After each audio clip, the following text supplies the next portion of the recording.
The Sally says, Part 1, Empty Cupboard. A lazy bushman and his lazy wife live on the lighthouse by the sand.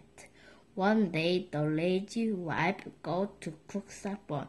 The supper all empty. She look in the fridge. The fridge is empty. Go catch the fish to a supper, said the wife to the lazy fisherman. The fisherman is not happy. Catching the fish is hard work, but he is hungry, and stomach and cupboard all empty. I will catch a fish, he says, but you must clean and cook a fish. The lazy wife is not happy.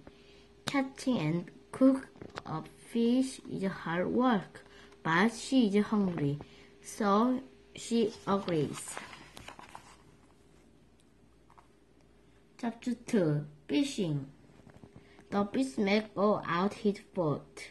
He throws his fishing line into the water. He pulls the line up.